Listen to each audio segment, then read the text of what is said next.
Welcome to the Life as an Observer podcast. My name is Ryan Bean. I am your host in self-observation. This podcast is an exploration of physical and non-physical self through discussion around yoga, meditation, self-improvement, self-realization, and practices that elevate the mind, body, soul connection. Let's start observing. This episode of Life as an Observer is made possible by Patron Support. If you'd like to support this program, you can visit patron.podbean.com/lifeasanobserver to learn more. Welcome to Life as an Observer. I am Ryan Bean and your host today. I want to talk a little bit about money as energy. And this topic has actually been swirling around in my brain for probably a good month or 2 months now, and really didn't know how I wanted to address this particular topic. A lot of it was just because I wasn't necessarily feeling like I was an expert in the field, and I think that's where we tend to fail sometimes. We wait till we're an expert, or we feel as though we're an expert, and before we can actually even talk about things. And I'm going to address this in a way that really just talks about making inspired action. You'll hear me say that a lot today. And getting deep into just taking action is actually what we need to be doing. So I'm going to begin today. Just a quote from Joseph Campbell. He said that money is congealed energy, and releasing it releases life's possibilities. The energy of money. I think there was actually in a book about that by Dr. Maria Nemeth, wrote about it.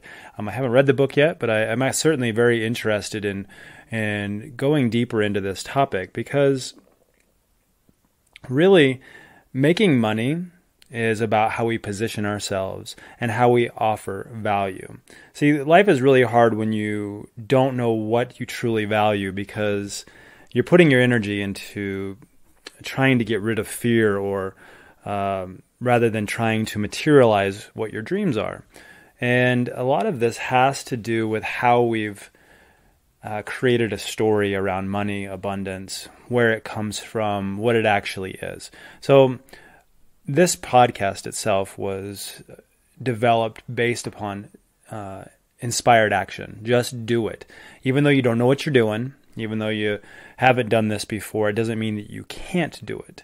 It just means that there's a fear surrounding it, and materializing your dreams will never happen unless you get rid of the fear and move forward. So you have to move forward regardless of the fear. It's just part of the process. It's part of the process of just showing up and saying, okay, today is going to have some fear associated with it, and I'm going to learn from this, and I'm going to take some action. I think we get ourselves in this position where we're like, when I have this amount of money or this amount of material things, then that's when I can take action on my new business. Or when I have this amount of education, then I'll truly be able to move into the life that I deserve. And I can tell you that is a very self-sabotaging kind of philosophy to hang on to when I'm ready, when I have something else. And when I become, in my opinion, a collector of knowledge. When you become this collector, it doesn't necessarily mean that you have more or less to offer. It just means that you have some knowledge that you've paid for, or that you spent some time acquiring, or you went and studied. But none of that really means a whole lot of things. I know people who have lots of degrees who make less than I do. And, oppositely, those who have not even completed maybe even high school, who make a lot more.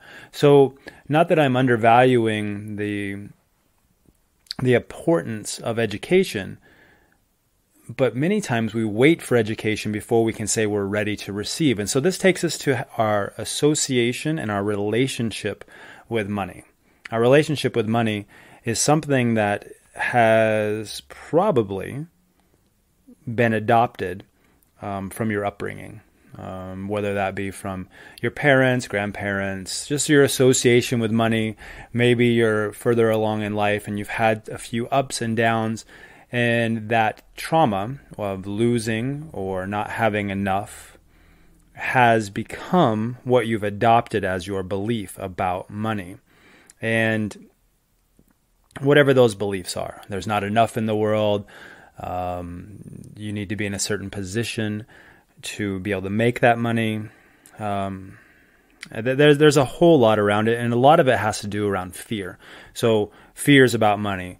Some of that is even fear of success. Fear of actually getting to the place where you're in charge, where you make the shots, where you call the shots, and then failing at that, let's say as an entrepreneur or a business, many times creates fear. Also the opposite, so that's the success fear. And then what about a failure fear? I fear that I'm going to fail, that I'm going to make kind of a fool of myself, that I'm going to have to explain myself to my family, whatever that is to you. So there's all these different things surrounding this that we can fear. We can fear success, we can fear failure, we can fear the unknown, we can fear the traumas that have happened. What if this happens again?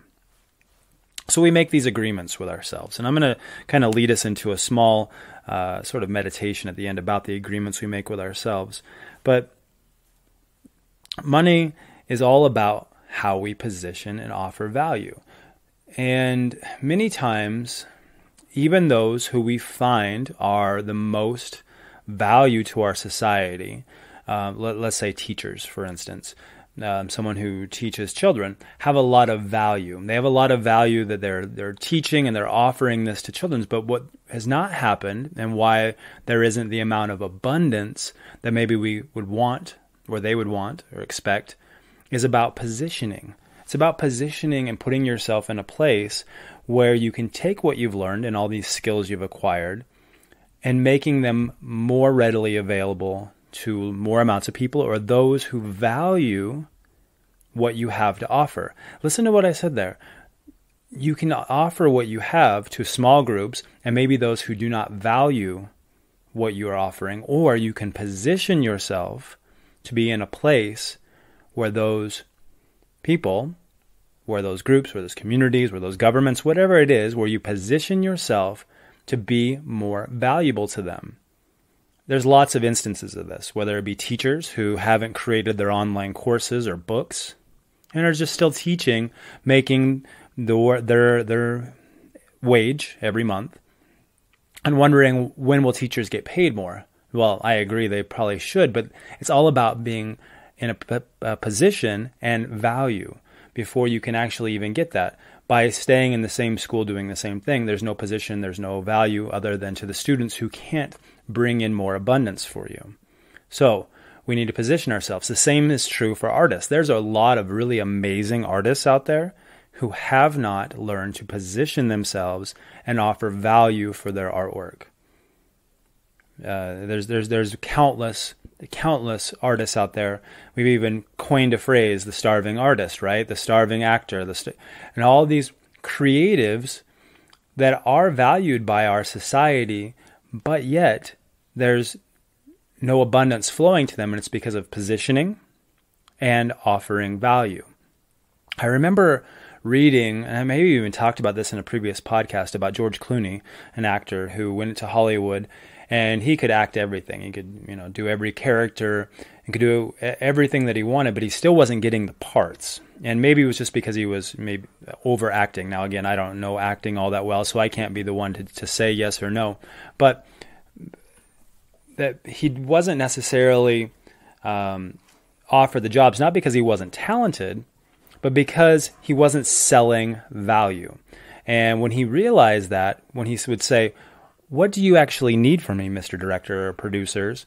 I can sell that and make your life easier, and I can do this and this and this." That's created a value proposition, and where he positioned himself in front of the right people. You can be the best actor ever sitting in your basement, but never have any value or position yourself to receive.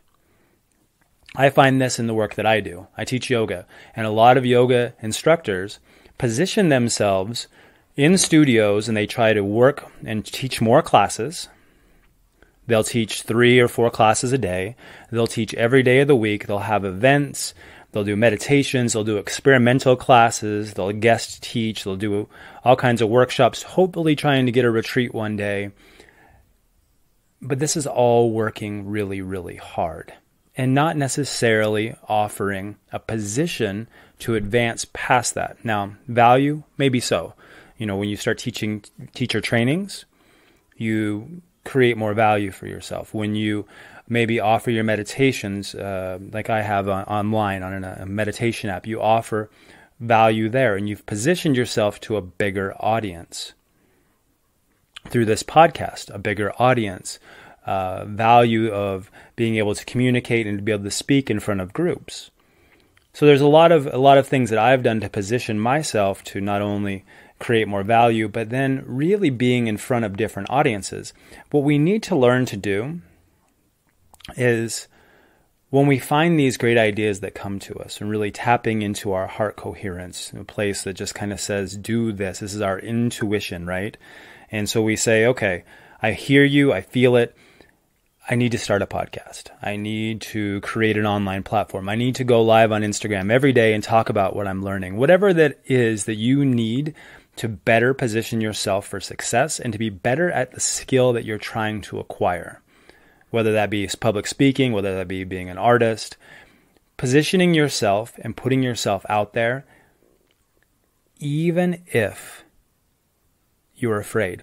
Actually, especially if you're afraid. You should put yourself out there and give yourself some indicator markers, some sort of protocol that says, I'm going to do this for this amount of time to this audience, and it's going to scare me every single day, and I'm going to do that so that I can offer value and positioning. Now, I heard this recently, and actually I've even done it with myself. So I'm going to actually tell the story about myself first and then where I heard it second. There's lots of courses that I want to take. There's lots of things that I want to do and places that I want to go. Even this show itself, I've kind of positioned the patron side of this. By the way, if you'd like to become a patron and get additional content to Life as an Observer, that is available at Podbean, and I'll leave a link in there. But offering different content in a way to where we can begin to, for me, my goals were to travel, and I'm looking at doing a van. Okay, so there's all this stuff that I want to do, moving in my van to do more retreats and buying a really nice one so I can take my dog along and enjoy that. But also there's a lot of training I'm doing through breath work and through yoga. And all this stuff, of course, costs a little bit of money. And to do so, once I learn it, I can then kind of regurgitate that in a way or teach that to my audience, which I'm creating here through the podcast and through other mediums. But we have to take inspired action.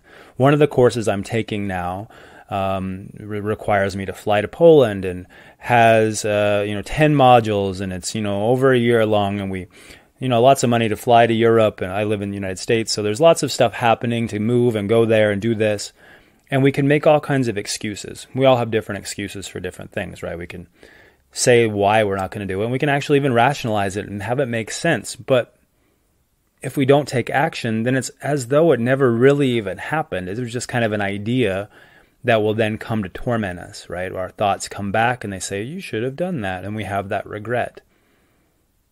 You see, I think our heart and the universe really conspire together. They tend to do that. I think Paulo Coelho said that once you want anything, the universe will immediately conspire to make it so. And I'm paraphrasing that, but something along those lines where when you want it, you send it out to the universe, and then you got to take action. You can't just say, I want that, sit back and do nothing. You got to do a little bit of work. It doesn't mean work harder. It just means do the steps that get you in front of the right people at the right time, at the right place. And that, my friends, you may not know when that is going to be. You may not know who you need to meet with. You may not know when that's going to be. But you know you have to take action, right? You know you got to take action. So you just do. You just start and you just go. Thomas Edison was a really great role model of this and a person that we could certainly emulate when it came to developing products and services. Failure was a requirement. We needed to know how it failed so that you could know how to succeed. Now, I think I want to look at this as from an outsider now. I've had many people come to me and say, well, I want to do this with my life. This is what would bring me a lot of joy.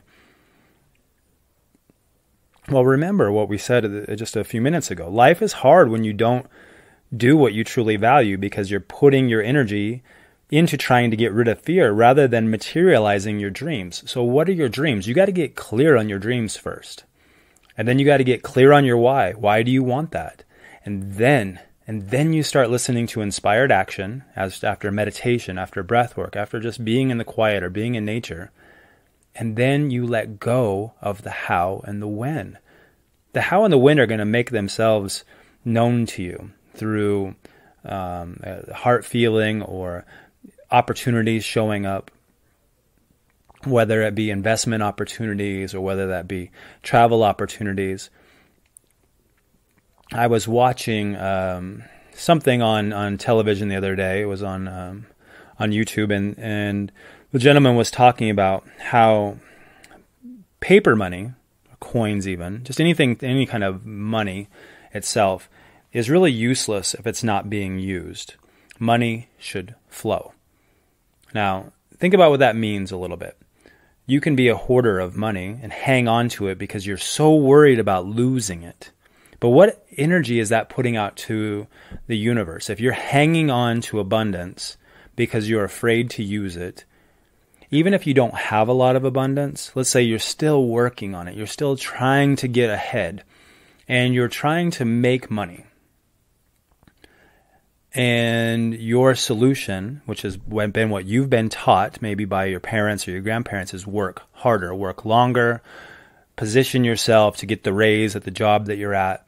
And you work, and hopefully you get to a place where you feel sort of comfortable.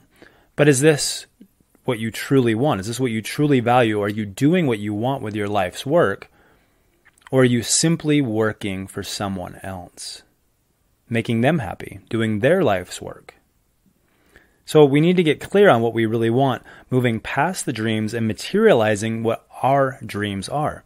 That paper money can sit in your bank account. It can sit on your desk. It can sit in a box somewhere, perfectly safe. But guess what? It does nothing for you. Nothing if it sits there. Nothing. Money needs to be put into action, into motion. Abundance is a flow. It is a flow. We find this, and I'll tell you my personal story with this. I've recently gotten into investing into cryptocurrency, and I'm not a financial advisor. I'm not here to advise you on that. But what I've found, it almost reinforces my belief that money is simply energy. How are we to know what the next cryptocurrency, the next stock, the property that you may want to buy, how are we to know that it will explode and skyrocket? Well, you don't. Okay, you have no idea. These are very high risk investments. But what I will tell you is when you're all in and you have a belief, and where you feel it, not in your head, your analytical thinking that's counting numbers, get out of there. Get into your heart where it says, how will this feel to receive? How does that abundance, when it comes back to me, feel to receive?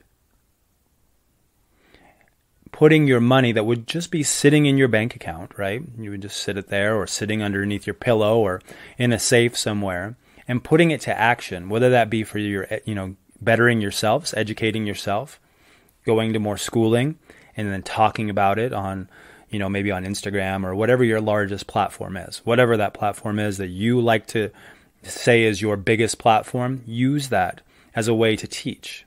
Teachers do that. Yoga instructors do that. Meditators do that. If you're a business consultant, do that. Offer what you have on your biggest online platform and do it. Maybe even do it like a 30-day challenge for yourself that says, I'm going to do this so that I can find my when and how. Okay, because we don't know when that's going to happen, when that money is going to come to you. You don't know when that next opportunity is going to open up for you. And I can only speak on my own experiences, really. I found that as I put myself out there, more and more opportunities come my way. opportunities to teach at retreats, opportunities to host workshops, to do private lessons, to do just more classes. But remember, I'm only doing with what feels good. So we have to set boundaries. We have to say, okay, I'm setting a boundary that I'm not teaching every day, that I need to reserve time to do the podcast, to do other things that I'm doing. So I have to set boundaries. And you'll find that more and more that happens. More and more that comes to you as you release resistance to the infinite possibilities that can be, and reducing using the ideas that are thought through in your analytical mind. Because your mind only is very limited compared to what the universe can offer.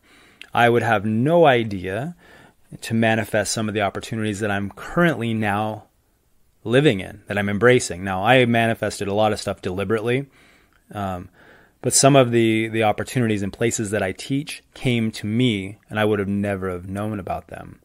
Some of the retreats and so forth. So we have to release that resistance and say, okay, I'm letting go. I'm getting clear on my why, but I'm letting go of the how and the when. Why do I want that? Because this is my life's work. I love it. I enjoy it. I love serving. Getting clear on that. And then why is that? Why do I love that? Because I enjoy it, because I love giving back. It feels good. I feel abundant with just serving. And so you start to create these kind of lists that really become gratitude journals, where you're just like, hey, I can write this down in my gratitude journal. I'm happy that 4 people came to my class today, even though it was a small class. This is why I do this. This is why I do this. I have many, many examples of this, and I'm happy to talk to you more on one-on-one. I'm getting ready to start up my one-on-one, or more of a group opportunity within the patron page on Podbean. So you just have to go to patron.podbean.com/life as an observer. I'll put the link in the show notes. But in there, we will lots of other content, recorded content, and I'm getting ready. The patron group is starting to get large enough where we can offer group sessions, which will include breathwork, meditation, and some other coaching as needed. More in a group setting once a month. We'll probably do that on their live platform. I'm still looking at it if Zoom is a good option, or if Podbean's live platform will work. I really like the face-to-face interaction. So if you're at all interested in that, look at that. No matter what platform you're listening to this podcast on today, you should find a link to that. Also, a lot of opportunities for retreats coming up. One actually, as this comes out, only in about 3 weeks, but you can still go there. We have day passes available, and that's in Florida, Ponte Vedra, Florida. I'm doing something called the Evolve Art and Meditation Retreat, and I'm doing it with some amazing artists. Again, another opportunity that just sort of came to me that I didn't know was going to come to me, but did. And so I'll be there November the 11th through the 15th. If you're anywhere near Florida and want to come for a day, you can. Or if you'd like to fly down and be there for a few days, we do have several rooms left. It's actually a really big house right on the beach, and we have several rooms left. You can find more information about that at expansionretreats.com. And I'll put that also in the show notes. Coming up next year, I plan on doing a lot of traveling. And I guess the patrons really helped me get this along. But yeah, definitely planning on buying a van and traveling. So hopefully being near a city near you, and hosting workshops, recording live. And that being said, I'm interested in getting more guests and content. So if you are listening here, your reviews really make a big difference in pushing us up the charts, especially on Apple Podcasts. It's hard to get guests and have them, everybody's schedule work at the same time and getting onto the podcast. But if you have a service, a book, maybe you have a retreat coming up that you'd like to talk about, I am very open to discussing those with you if it makes sense with our platform, and I feel like it'll bring value to the audience here at Life as an Observer. Let's talk about it. You can reach out to me. Best way probably is on my Instagram, which is Ryan Bean Yoga, and you can DM me there and send me just an introduction and let me know kind of what you're thinking. I'd like to meet new people, and I think I really created this podcast in a way to to open up my network and to meet more people. So I want to move a little bit into some agreements that we make with ourselves. And these are really kind of affirmations. So just kind of using this time period, we'll call it a pseudo meditation. I want it to be more about an empowerment of our narrative. And so as you get here, maybe if you're in a place where you can close your eyes, you're welcome to do that. And as we drop in, we are still kind of in the momentum of what we were talking about, that being the energy is money, and that we're opening up to life's possibilities. We're understanding that our upbringing has created a narrative around money that may be limiting, and that we have the possibilities and the potential to grow beyond that belief system, whether it be through overcoming our fears or just positioning ourselves and offering value.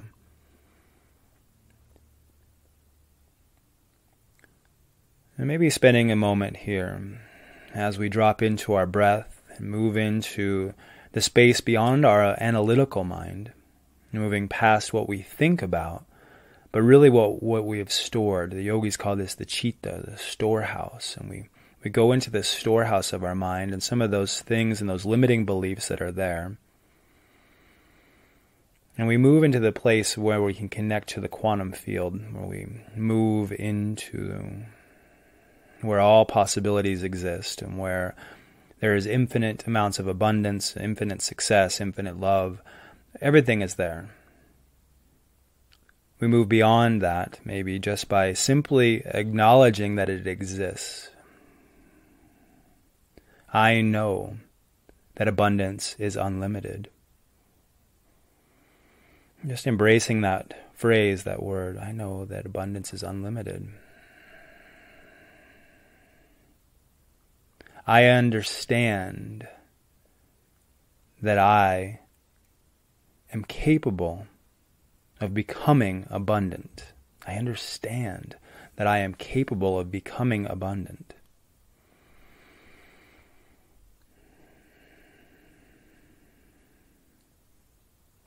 I know that I am successful.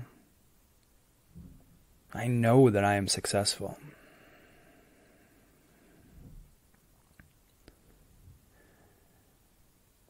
I believe that when I stare my fears in the face, I can overcome them.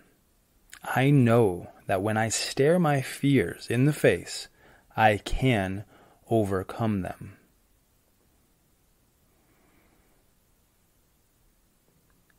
I believe that my success is heavily weighted with my ability to act. I believe that my success is heavily weighted with my ability to act.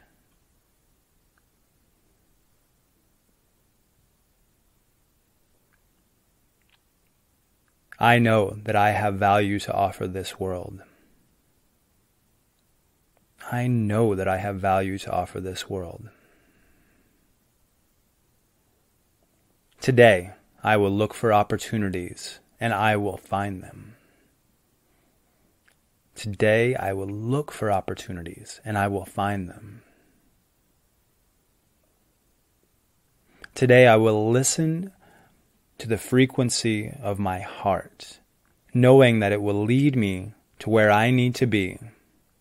Today, I'm going to listen to the frequency of my heart, knowing that it will lead me to where I need to be. I'm letting go of doing things the way I've always done them. And I'm moving into a more deliberate creation where I say yes. I'm letting go of the things and the ways that I used to do them. And I'm moving towards just saying yes.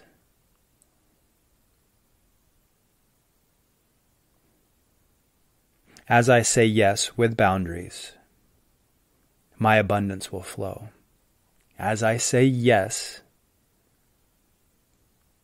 with boundaries, my abundance will flow.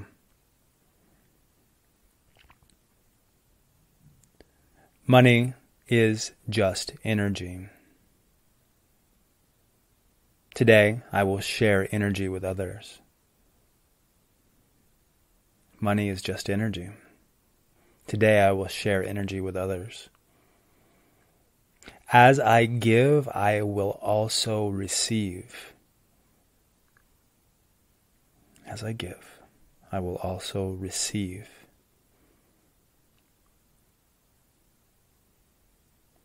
As I put money to work, put it into action, action will then come back to me. As I put money into action, action will come back to me.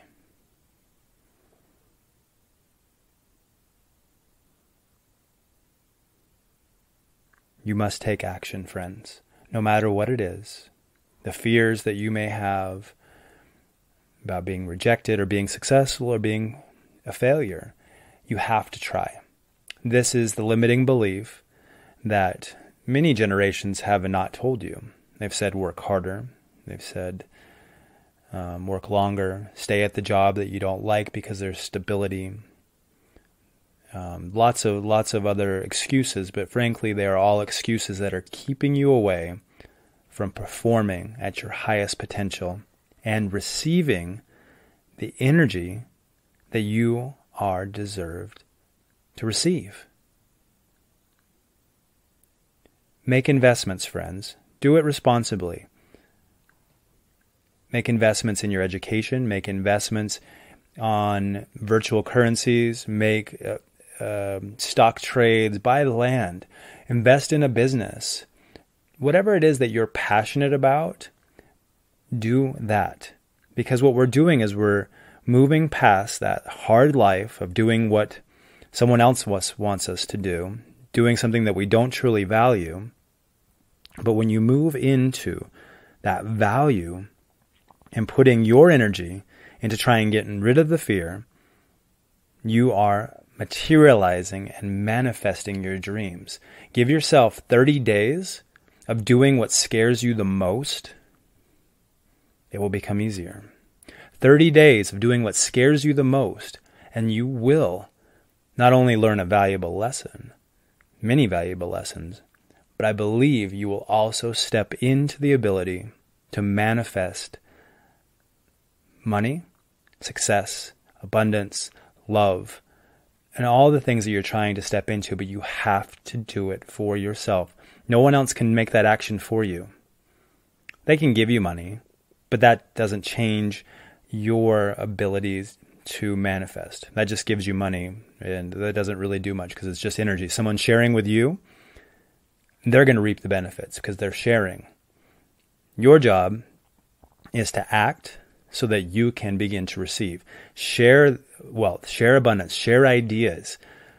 We are in a society that sometimes wants to hold on to ideas. We're afraid people will steal them or do something with them. Share ideas. Share thoughts. Share experiences.